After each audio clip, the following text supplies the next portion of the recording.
সুপ্রিয় শিক্ষার্থী বন্ধুরা, আসসালামু আলাইকুম। প্রথমে আমি স্বামী চ্যানেলের পক্ষ থেকে সবাইকে স্বাগত।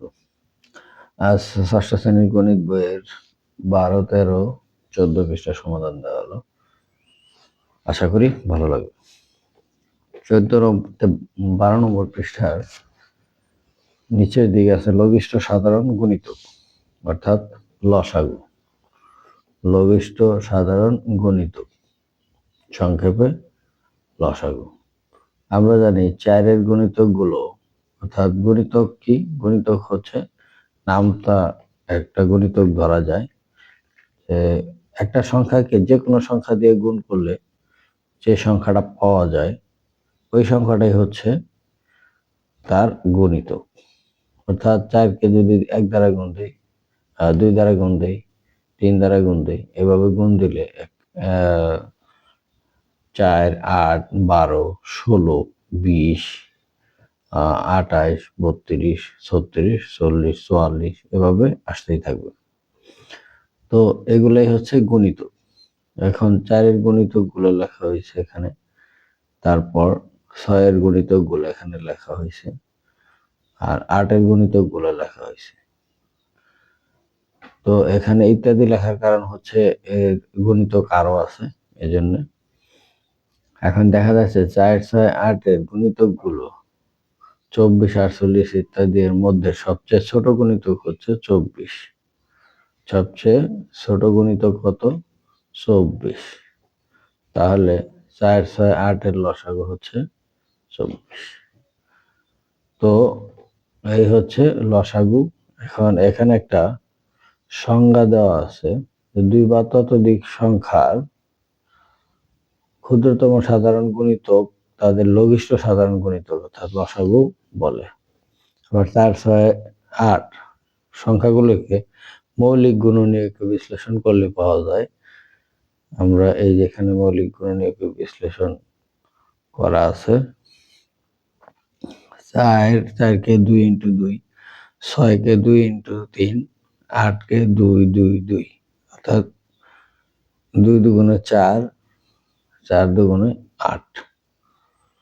এখানে 4, 6, 8 সংখ্যাগুলোর মৌলিক গুণনীয়ক 2 আছে সর্বোচ্চ 3 বার, 3 আসে সর্বোচ্চ 1 বার। কাজেই 2 3 বার, 3 একবার ধারাবাহিক গুণ করলে পাওয়া যায় এখানে 3টা 2 আর 3, 24। তাহলে প্রদত্ত সংখ্যার লসাগু এই 24। এবার উদাহরণ 4। উদাহরণ 4-এ একটা অঙ্ক আছে যে 12, 18, 20, 105 এই সংখ্যাগুলো লসাগু নির্ণয় করতে হবে। হলো ইউক্লিডীয় প্রক্রিয়ায় লসাগু নির্ণয়। ইউক্লিডীয় প্রক্রিয়াটা কি?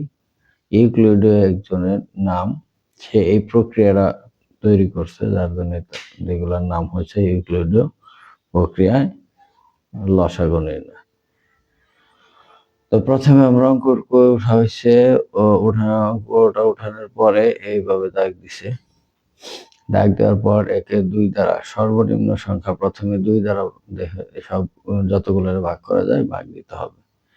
তো 2 দ্বারা ভাগ দেওয়ার পর 12, 6 দুগুণে 12, 9 দুগুণে 18, 10 দুগুণে 20 আর 105 যেহেতু 2 দ্বারা ভাগ যায় না, তাহলে 105 105ই রয়েছে। এরপরে আবার যে সংখ্যাগুলো পাওয়া গেছে এই সংখ্যাগুলোকে আবার 2 দ্বারা ভাগ দিছে।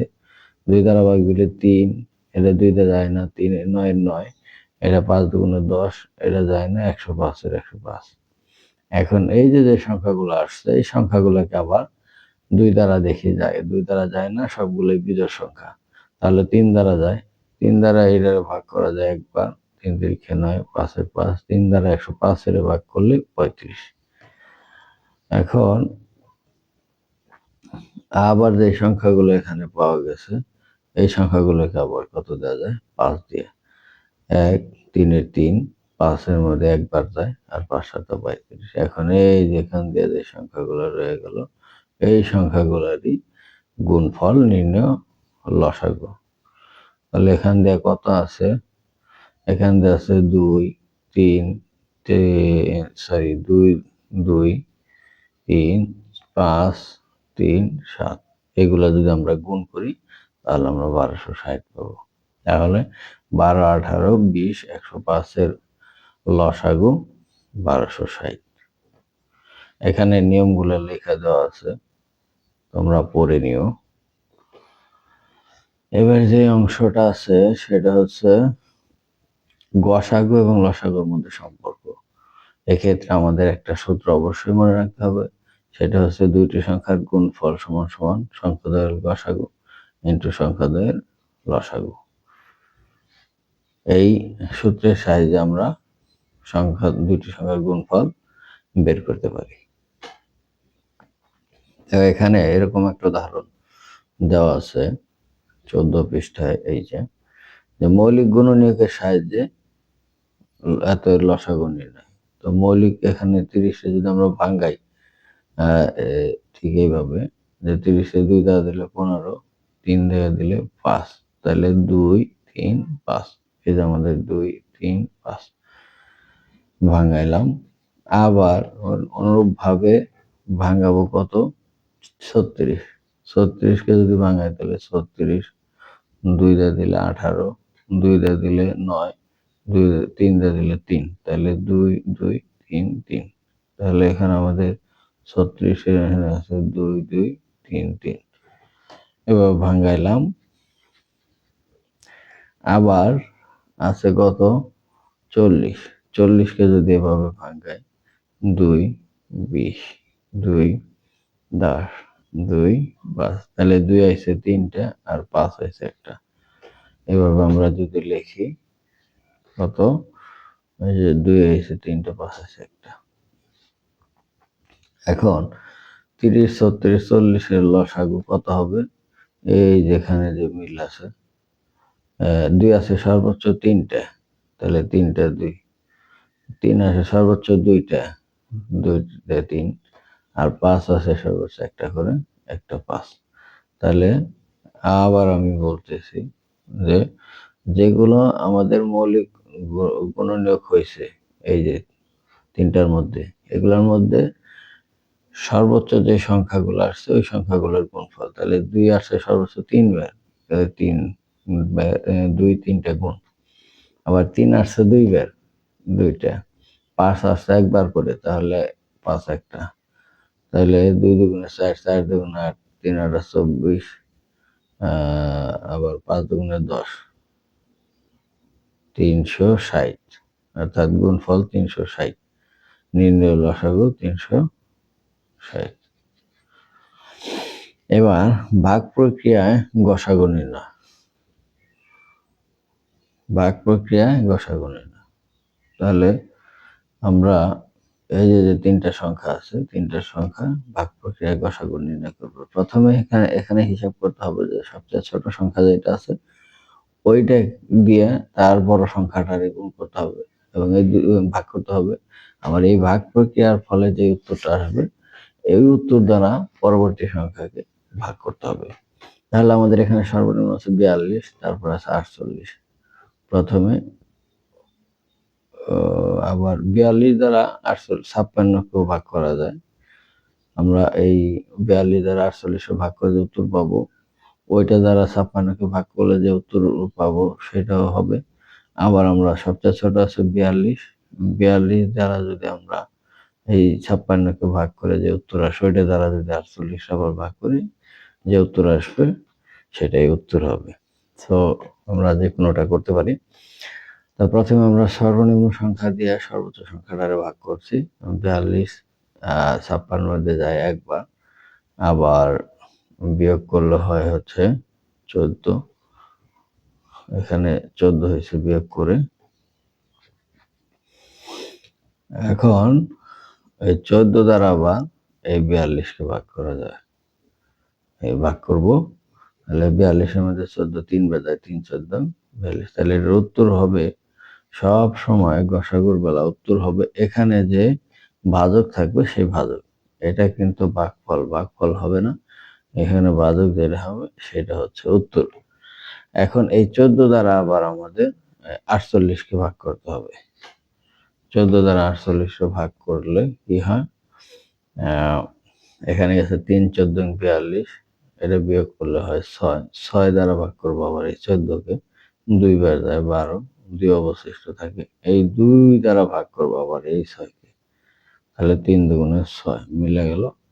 আমাদের এর আগেও বলছিলাম যে উত্তর হবে ভাজক, লাস্টে যে ভাজক থাকবে সেটাই হবে উত্তর। লাস্টে এখানে ভাজক আছে 2, তাহলে 42, 48, 56 এর গসাগু হবে 2।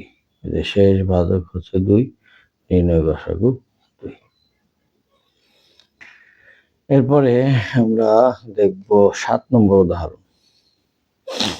7 নম্বর উদাহরণ, এই উদাহরণে কি আছে যে কোনো বৃহত্তম সংখ্যা দ্বারা, কোন বৃহত্তম সংখ্যা দ্বারা 365, 463 কে ভাগ করলে ভাগশেষ 5 ও 7 থাকবে।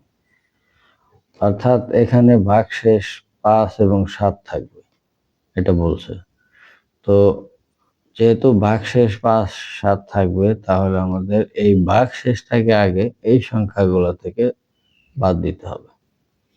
অর্থাৎ 5 বাদ দিতে হবে হলো 365 থেকে, 365 থেকে, আর 7 বাদ দিতে হবে হলো 463 থেকে। এই দুইটা থেকে বিয়োগ করার পর যে দুইটা সংখ্যা থাকে, ওই সংখ্যা দুইটাকে আমাদের গসাগু বের করতে হবে। তাহলে 360 আর 456, এখানে 360 দিয়ে 56 ভাগ করা হয়েছে।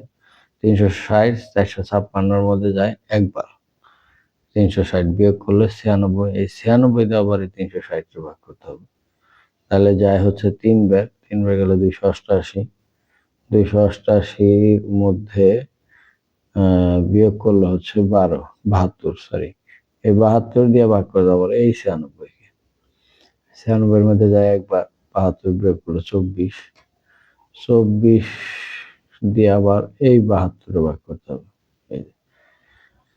এখন 72 মধ্যে 24 যায় 3 বার, 24-এ 72 শূন্য হয়ে গেল। তাহলে এখানে আমাদের উত্তর হবে কোনটা? উত্তর হবে এই যে শেষ যে ভাজক, সেইটা।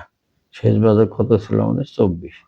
তাহলে 360 ও 456 এর গসাগু 24, সুতরাং নির্ণয় বৃহত্তম সংখ্যা হবে 24।